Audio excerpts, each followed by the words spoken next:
days have gone by, and so are the events that happened within this month. My name is the Beloved, aka Agatsu, and I welcome you all to the third monthly episode of State of the VTuber Community. It has been quite a ride with all of these events, but to keep it straightforward, we'll cover the most relevant events that happened within the community. In today's airing, more Akio Air updates have surfaced, especially with regards to its CEO, Jason Kuo. His responses to those cases were not that great, to say the least. Loli VTubers, a song called Loli God's Requiem, the reverse effect. How do they impact the wider community in general, and what are the implications on the platforms that they reside in? Let's also talk some non-VTuber topics. SS Sniper Wolf has doxed Jack's films regarding the harsh criticisms against her content. Let's also talk about what were the legal implications of this fiasco and fair use. Sina Alice was shut down in less than 15 days. Through our Dead or Alive platform, Emma will give us a sneak peek on what will be the details once the timer reaches an hour before, and what will be our actions moving forward with Japanese edition. We'll also discuss the following: the monthly V-Stream updates that will be set the bar in streaming for VTubers, along with its involvement in the Paranoia Festival. And last but not the least, updates from the collective. What will be the next big thing happening before its first anniversary?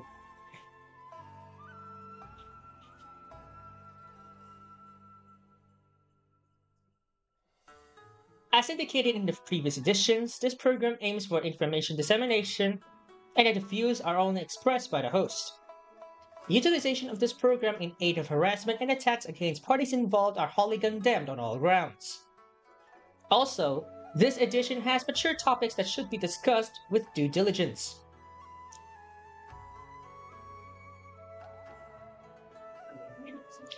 We've covered updates regarding Akio Air and its CEO, Jason Kuo, in the September edition, and its underlying special report 2 days after. During those two episodes, we've made a rundown of the statements made by two notable ex-talents, Athena and Nofi. We've also summarized the statements by other ex-talents through our fellow VTuber, FalseEyeD, has also made in-depth analysis regarding that via his YouTube channel. Following Jason's threats against False, we immediately reached out to him via various means applicable and possible.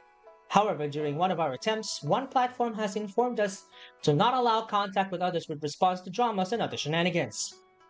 With it, we decided to postpone another special report, scheduled supposedly for 8 October.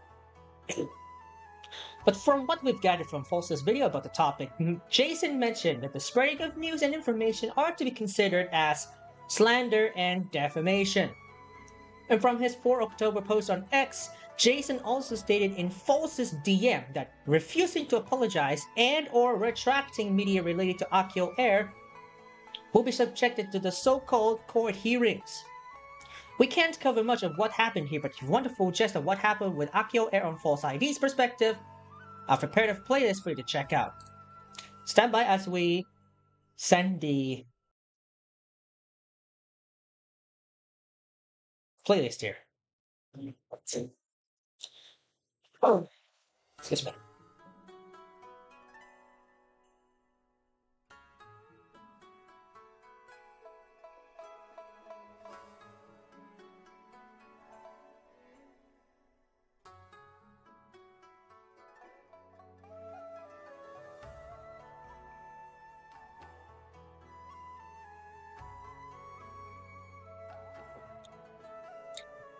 And although the trends regarding Akio Air have dwindled these past few weeks, the lingering hate still remained.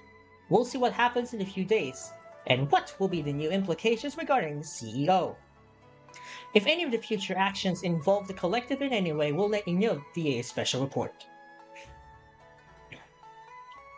Now, we've been meaning to not cover the story because of the perceived negativity from the other side of the community, but we've decided to take the risk for the greater good. VTubers who are depicted as loli by nature. Nope, this is different from the implications from Akio Air's Princess No 3, although it appears similar in some context, and some VTubers who are minors in general but are not affiliated with any agency. The main reason behind this topic is that one of the VTubers who have gone to that territory have made a post depicting their new model. At a glance, you can see that the model appears childlike, but what's disturbing was the context behind it. We'll get to that after this related topic. Now, have you all heard of Shigure Ui's Loli's God Requiem? If not, we'll have a quick rundown of what it is, what it's aimed for, and what are the implications surrounding it, thanks to a Wikipedia article. We'll also take a look at Shigure Ui herself, courtesy of virtual YouTuber Wiki. Shigure Ui is a Japanese VTuber and an illustrator who's notable for the series Osamake and Wixa's Diva Alive. She's also the character designer for Hololive's Ozora Subaru. Her initial VTuber appearance is a 16-year-old high school student. According to virtual YouTuber Wiki, her streams are regarded by fans as being extremely quiet, laid back and mellow, but later admitted that she enjoys a mixture of vulgar humor, ecchi genre, and making fun of the audience. Now, what has caused Ui to become a loli? According to the wiki, she lost in a bit against Kenmochi Toya when they collaborated on her stream. First, Ui had to read messages from her audience in a loli voice, then she had to sing in a 60-40 vocal scale for an hour. During her collaboration with Subaru, when a loli challenge was issued, she admitted hating it ever since, voicing her frustration with "Kuso." Thanks to the bets by Toya though, she has gained massive popularity by her fans due to the loli aspects. It became apparent that she would become as such with the release of her 3D model tailored to that context just the 10th of last month this year, the same day where we just had a new laptop in place. Pretty coincidental. Now that we ran down some info about Ui, let's talk about her controversial piece. Shukusei, Loli Kami Requiem. According to a Wikipedia article, it was released last 25 May 2022, but gained popularity on the debut of her 3D loli model accompanied by its music video.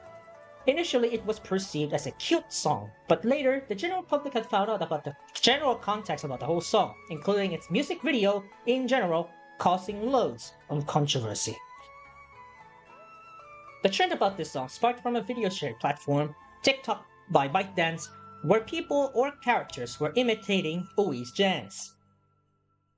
Following the surge, the dance made their way to YouTube Shorts and X. One notable distinguishment is that loads of these shorts were found in a topic channel tailored to Bandori. The difference? Instead of Bandori, it was Roblox. It was accompanied by Ui's dance and song which does not reflect Bandori's discography or theme at all. YouTube, please fix. On a secondary note, if this feels like an equivalent of trend baiting, then it really is, due to a number of trends being passed around that comes at a rather risky cost. Such as a trend citing as subject is gay indeed that demonizes other aspects of the community as well as inside LGBT+, despite it being a copypasta. And another trend in which I call graduation bait, where one expresses their intention to graduate, but by the end of the statement, it tries to humor the audience. I know, because our third Maria succumbed to that same fate, before actually putting herself on hiatus due to her medical conditions. The controversy sparked because of its context with surrounding extreme attraction to minors. In short, you are a P*** if you accompany this type of media. According to reports outlined in the Wikipedia article, Artec, manufacturer of child safety alarms, which had its similarities to the one in the music video, has been criticized following the posting of related media following the acknowledgement of its device on TikTok. Artec apologizes and deleted their whole account. Same goes for the former actor Yokoyama Daisuke, who aptly joined to the trend. He later deleted his TikTok entirely, apologizing for the unawareness of the song's context.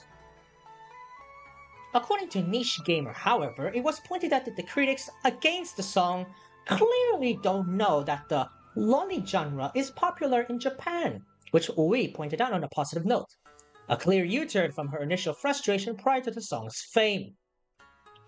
Now where does this leave us and what implications do we and this VTuber have in common? Two things, loli and heavy leaning towards sexualization. Let this sink in. The trend around loli VTubers is booming, with the likes of an equivalent of Smash or Pass by Kumai Irina being the most significant of its time due to split reactions from the fans and critics.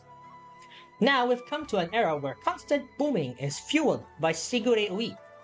And in one instance, this VTuber that we'll be talking about, Honey Yum Yum, takes on a similar approach.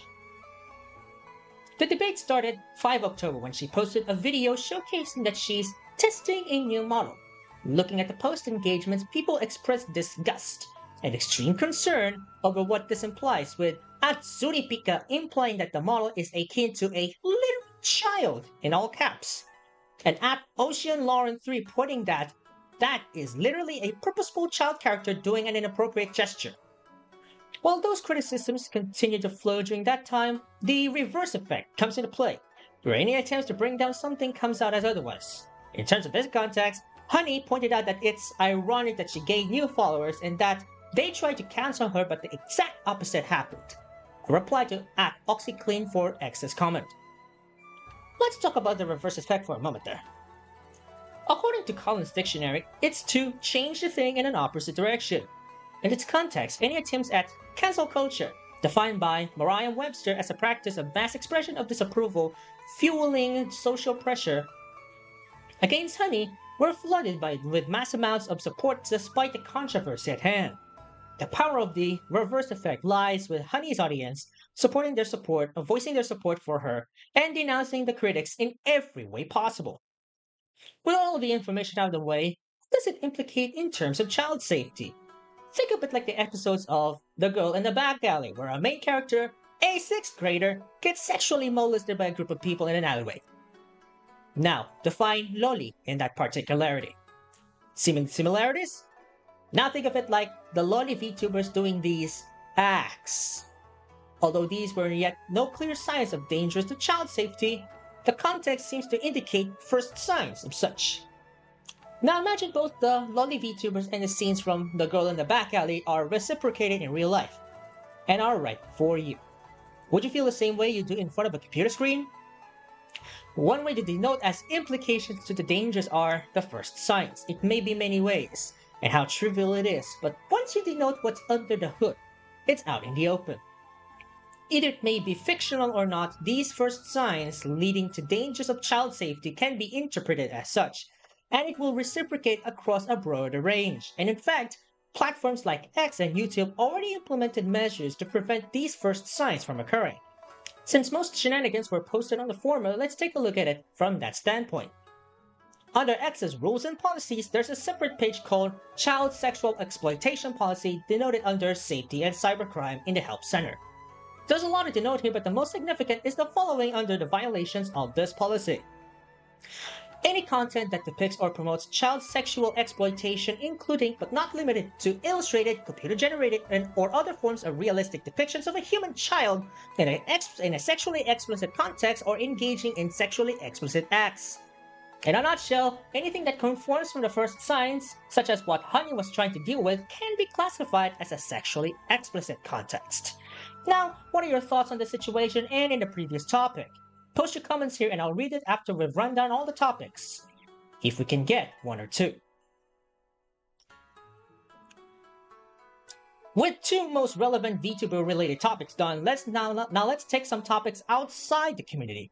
This topic, while unrelated to the theme, is still relevant considering the number of issues everyone faces nowadays. With that in mind, let's discuss two of the famous internet personalities in the industry, SS Sniperwolf and Jax Films. Now, how did the doxing dispute happen? According to Forbes, it began on the 14th with an Instagram story from SS Sniperwolf about an alleged filming of Jack's home address. It followed with Wolf saying that let's talk like adults. But before we get the gist of what's happening, let's go back from the very beginning and determine exactly what had fueled this fiasco. SS Sniperwolf, whose real name is Aliyah Shalesh, has pivoted her style of content from gaming to reaction, the most notable being the ones from TikTok. Jax Films, real name Jack Douglas, has been creating comedy and parody videos. In the most recent instances leading up to the doxing fiasco, Jack has been very vocal about crediting content being used in reaction videos. In context, he is purely against Aaliyah's content where she creates low-effort content by stealing ideas from TikTok creators. An indirect approach to saying that reactions should have a bit of commentary or constructive criticisms and not just simple expressions before moving on to the next content, something that some ordinary gamers pointing out in XQC's case. It also adds that proper acknowledgement should be practiced as well. Jack also went out of his way to create a second channel named JJ Jack's Films where he criticizes Aaliyah's low-effort content whilst crediting the owners of such content involved in her videos. In one of his videos on that channel, some chatters expressed that their content were being used against them by Aaliyah, which were taken care of by the platforms. The feud started when Aaliyah and Jack started battling out in their series of quote reposts. At one instance, Aaliyah made a derogatory comment regarding Jack's hairline, but was deleted following the quote repost.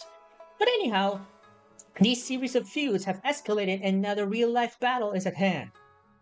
An Instagram story by Aaliyah asked the followers if she wants to visit Jack as it's 5 minutes from her shoot, followed by another telling Jack to talk like adults. In Jack's removed livestream, the collaborators expressed concern that Aaliyah had approached his house, causing everyone to panic. After the stream, he attacked Aaliyah on X, saying that what she did was creepy, gross, and violating. He also adds that she steals content and stalks VTubers, and that YouTube should demonetize and or deplatform her at the earliest time possible. At the same time, his wife, Erin Breslin, going by @2toesup on X, also spoke up with regards to the events. Aaliyah bites back, saying that Jack and had his address on Google search results and that she has no idea how to dox, despite the deleted antics displayed earlier. In another backlash against Jack, she ranted about his sick channel displaying hundreds of videos criticizing her. But note the text in the story saying, does he have a wife? While his wife was publicly disclosed, mentioning it in context of backlash comes at a circumstance of going after other members of the other party's family. The following day, Jack uploaded a video expressing his call to action to YouTube to demonetize and or deplatform Aaliyah. At the time of reporting, his video has 4.4 million views. YouTube has been aware of the situation, but it initially didn't seem to be at best interest based on the reactions by others who are aware of this incident. In some cases, others seem to be criticizing the platform for allegedly siding with SS Sniperwolf amidst the infractions. This has surfaced following YouTube's post on 18 October that it would be meta to do a reaction video to a reaction video. The comments and quote reposts that follow were clearly against the decision, with one from @FunFactReBio listing that the platform A. removes dislike buttons or counts, B. creates annoying pop-up targeting ad blockers, and C. refuses to address creators that obviously violate the terms of service.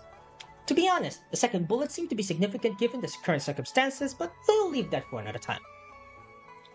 Anyhow, almost a week later, on 20 October, YouTube has confirmed that Aaliyah has been served a temporary monetization suspension due to these actions. It has rectified its enforcement against off-platform actions on both sides as indicated in its policies, which garnered mixed reactions, with @TheSaga YouTube putting that the statement reveals the platform's mindset, where everything in its eyes were the same. @IMasid the tweets revealed, thanks to the vidIQ plugin, that only her recent video was demonetized while the rest is monetized, revealing that YouTube clearly isn't following their own TOS, which was later confirmed by Zach James OBZ. As put in by NBC News, Aaliyah issued an apology upon issuance of the suspension and that she wishes to properly and respectfully communicate with Jack following these issues at hand. Despite everything that has enforced, some of Aaliyah's fans are not getting over the issue, stating that she is a victim, such as the case of u/uh-oh_Reddit moment on r/Jacksfilms on Reddit. Now with that out of the way, let's talk about doxing and how it's enforced on YouTube. But first, a special thanks to Devin Stone from Legal Eagle for keeping us informed about it in a legal sense. According to Devin, it depends on whatever or not doxing is illegal, but if it's done with malicious intent to injure another individual, then the doxer is prosecuted for a number of crimes such as harassment. He backed the stipulations from YouTube that engaging in this behavior can lead to a clear violation of terms of service by any platform that can result in demonetization or deplatforming. He also linked the potentials of doxing to California's penal code, as Jack's property is located in the California state. According to Section 653.2, doxing is considered illegal if it results in a level of cyber harassment, a level equating to harassment defined as something seriously alarming, annoying, tormenting, or terrorizing the individual without any legitimate purpose. However, he explains that definite proof is needed to be ordered to file a case under that statute. In this context, Jack and Aaron have to file reasonable and believable proof that indicates that Aaliyah meant intent to harm their lives despite their publicly known personal information. Learn more about the case on a legal context by Devin of Legal Eagle titled SS Sniper Wolf Illegally Doxed Jack's Films at the URL here.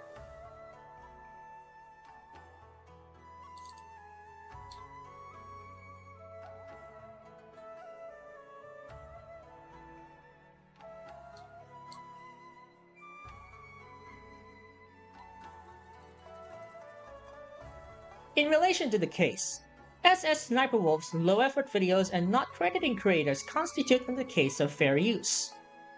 But we'll save that for a later edition. In any case, the main reason that this is relevant is that many people that are critical of an involved party tend to use risky methods like fetching any personal information that constitutes a so-called manhunt operation. In fact, we've had experiences with other VTubers who were being doxed by their critics for a myriad of reasons. Such methods can lead to threats and online manhunts or worse, swatting.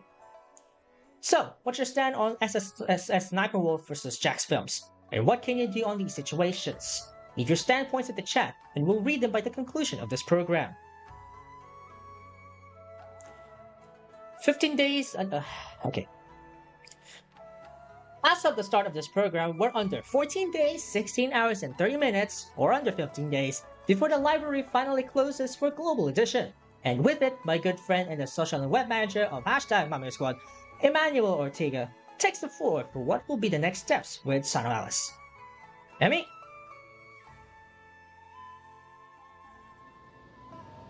Hello everyone, my name is Emmanuel Ortega, the founder of the VTuber Project and the social and web manager for #Mammoth Squad. Today, we're just 15 days before the library officially closes for everyone playing on the Global Edition. The final Mind Store chapter has been released for the Act of Elimination. With it, here is the final warning to everyone who will be playing the finale. Upon completing the final verse, you cannot access the game anymore, putting an end to your adventure at the library. So, please ensure that you complete everything beforehand, which will serve as the final memories that you will have with the game. I would like to formally thank the players who have been thriving to continue being in this community. To everyone I have battled upon in the Colosseum under the guild name, the Lonely Braid, I formally thank everyone for your wits and determination to keep this going.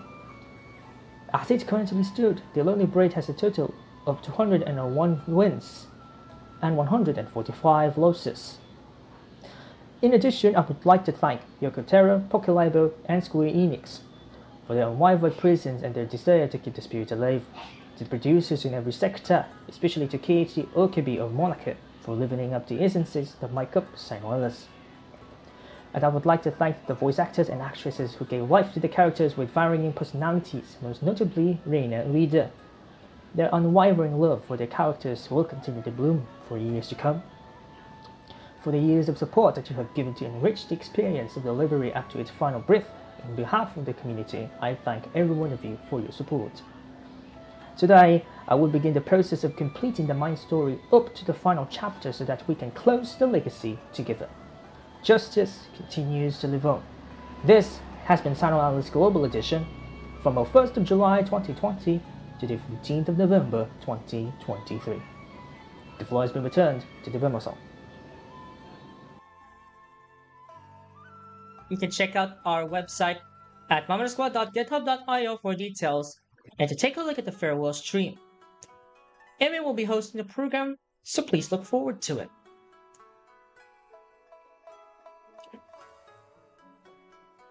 Now we're down to the 2 topics left for this program, and with it, let's discuss what the VStream community has been doing this month. First and foremost, on behalf of the VStream community, we would like to thank Mimo and the rest of his community for hosting the hashtag Paranoia 2023 festival. It has been quite a successful event thus far, with more than tens of VTubers setting up for their slot to showcase the horror games that they love, along with the games from itch's Spooktober 2023 visual novel game jam. Yours truly has also been involved in the pilot weekend of the festival as well, and you can take a look at the VOD which highlights the games involved in the participation, including the classic right here. For more info, follow Paranoia on X at @ParanoiaFSTVL.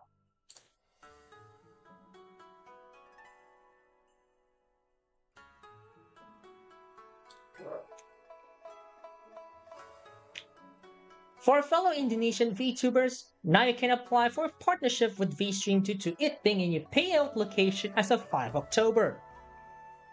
It's currently on an invite-only basis according to VStream's payment processor, Stripe. But once you're now set up and have been given partnership grants from VStream, you're now eligible to start earning. Direct partnership is coming soon, but once it releases, you will be able to claim it upon reaching level 3. Locked out of Discord due to malicious activity and can't log into VStream? As of Osiman's birthday, 17 October, you can reach out to the team at support@vstream.com and they can help you with that. Be reminded that it's necessary to provide a new Discord account for other areas to work. As of 24 October, VStream has increased its emote counts per level, giving you more slots for your personality, in respective order: level 1 at 10, 2 at 30, 3 at 50, 4 at 75, and 5 at 100. Go to your dashboard at vstream.com/dashboard/level-up to see the updated numbers. And last but not the least, it's beta time! As of 27 October, 3 big features are coming to beta. Video uploads. Now VStream can compete with YouTube and affiliate minimum Twitch by uploading any video that you want. If you successfully upload a video, it will be shown in your channel via the Uploads tab. As of today, new uploads refuse to load, so the V team has decided to global kill the feature for the time being. Video comments. You can now comment on a VOD or upload, upvote and downvote on a comment, and use the same emotes as you would in a live stream. As of today, it's now available in the general availability GA, so that everyone can enjoy this new feature. Gift subs. If you want to reward someone with a subscription to a partner channel, you can give someone a subscription, similar to what you would in Twitch for the most part. As of today, it's also in GA. To get started with these new features, go to your account settings at vstream.com/account/settings and flip the switch at the bottom of the page. For more updates and to get involved with the community, join the VStream Discord at discord.gg/vstream. And we're down to the final part of the edition, where we'll tell you what are the developments inside the collective.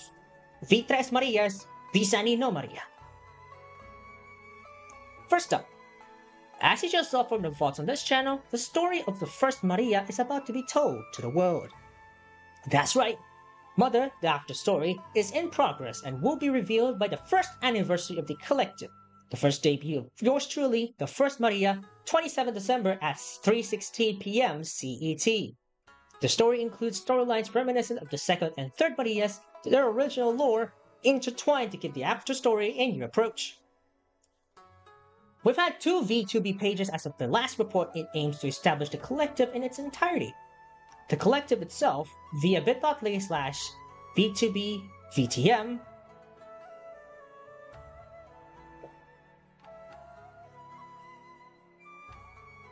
and the first Maria via bit.ly/VTuber First Maria.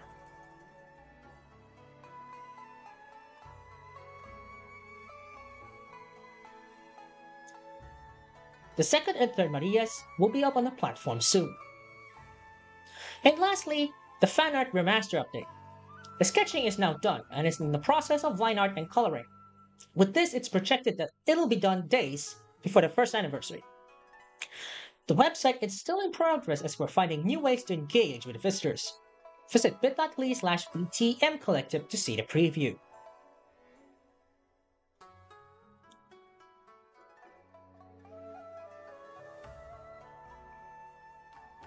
Now that we've come to the end of all the topics presented in this program, it's time for the first Maria to express their thoughts on this matter. Let's start with the beginning.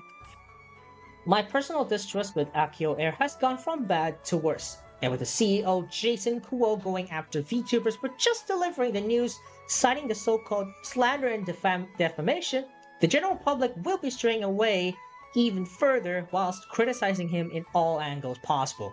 Anyhow, I would consider myself personally mad at what he's done to the industry, and if he keeps this up, it won't be long until Akio Air collapses in its entirety.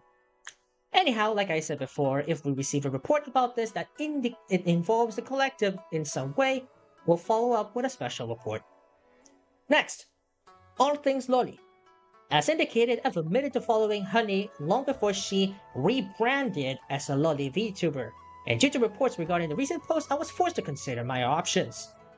My personal apologies to Honey Yum Yum for what has happened and the actions taken, but I decided for the greater good to not associate myself with VTubers who took sexualization too far. The main reason I incorporated the references to the girl in the back alley is that when we think of sexualization on an extreme level, this was the fruit of it. Thanks, AS109, I guess. Anyhow, this caused me grave concern as I looked into the series even more, prompting me to conduct an after-story of it called The Back Alley Refuge. It's still in its planning phase with the summary still under construction for months. My apologies. Also, it resonated pretty much with Shigure Ue's implications of sexualization of minors, which denotes as a trend, but comes in as a devastating consequence. But that's just my perspective. Next, SS Sniper Wolf vs. Jax Films. Although I have any idea about what has caused it, although I have no idea about what has caused their feud to happen in the first place aside from the fair use debacle, it's still unnecessary and unethical to bring an online feud into the real world. And Aliyah, if you think that you can get away with deleting the stories and act like never happened, it's way too late. This is the internet. People can react in ways that they can comprehend with no matter what their context was. Think twice before doing anything stupid, and don't do anything that will make you regret all your life choices in the long run. My personal advice? Don't be like Jason Kuo of Akio Air. And lastly, and hot off the press, at Keyblade Volo. We just recently learned about one of their recent posts that alleges body negativity, which causes flack across the wider areas. But Volo deflected it, saying that they never intend to interpret it as unattractive. Another classic use of the reverse effect, and in some cases aims to demean the critics. But let me tell you something, Volo. As someone who used to see bodies of varying sizes left and right, are you rational enough to consider emotions of the persons that you inadvertently destroyed with the publication of their waist for an opinion? The way I see it, and you're free to call it otherwise since your mentality is like that anyway, you've inadvertently committing series of body shaming left and right. If generalization is applied to this case, you're calling every plus-size women fat. Same goes for your interpretation of small-sized women thin. On this community, we strongly condemn any kinds of signs that interpret negative implications, even if you call it expressing an opinion. Get real with me, Volo. Do you hate plus-size women that much? Or is just your clout brain that big it's almost gonna explode like an inflating balloon? Anyhow, if you have any thoughts on this, let's all hear them in the chat. We'll wait for a few minutes before assuming we don't have anything. You can still comment on this VOD when it's done though. According to Amanda the Ghost, hey yo, not gonna lie, I will never not find it weird that they call it graduation and not, you know, what it actually is retiring. And it comes from an idol culture, but that's weird. But it's weird there too. I think it's like the same thing in terms of general context, but you can argue with us otherwise. But anyway, using this for bait and or clouds, well, that's not kind of like a good thing, really. And it's just not right. I mean, if you have some of the fans that are very loyal to you, you can just hurt their feelings from the get-go and expect and you could just expect it to hurt. You can just expect to humor them just simply like that after everything that they've done on the majority of the lines here just before the ending of these lines. That's not quite the way to humor somebody, man. Take that from experience, because again, the third Maria also succumbed to the same fate before actually put herself on hiatus due to issues with her health. Also, from Amanda the Ghost, again, literally saw a child avatar doing sexual and suggestive hand movements. So yeah, Loli can go take a hike forever. Yes, absolutely. If you talk about suggestive hand movements, that possibly is honey yum yum. And yes, absolutely. It is definitely illegal in some cases, because these are the first signs of child sexual exploitation, which is arguably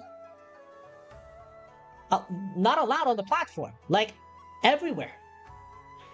So if you're just green-minded enough, you can assume it will not go unpunished, but it all depends why the platform is in fact going to do it. I think X Videos, one of the art of the 18 plus platform, now conforms to anti-child sexual exploitation. So that might be one of those scenarios. And Hershey, thank you so much for the lurk. As always, you and Mandy were very much the rest of the lurkers for the stream. So, with or without any responses, I would like to thank you all for tuning in to the October edition of this program. It's been a headache having to research all of these, but it's the effort to give you the comprehensive details possible. Special thanks to the V team at VStream for all the features and fixes that they've implemented so far. I'm personally excited to try them all. Another special thanks to our leads who make this possible. We're currently sitting at 740 on X, 222 on Twitch, 147 on YouTube, and 61 on VStream. I would also like to thank the second and third Marias who have been my strength and inspiration in everything I do. Ara Ostara and Hina Ojo / Hina Ski. Without those two, I won't be able to keep myself motivated to make these content, so preparing the collective in their honor. Again, we're down to less than 15 days before the final library closes for Global Edition. Happy Halloween, and I'll see you all in the November edition.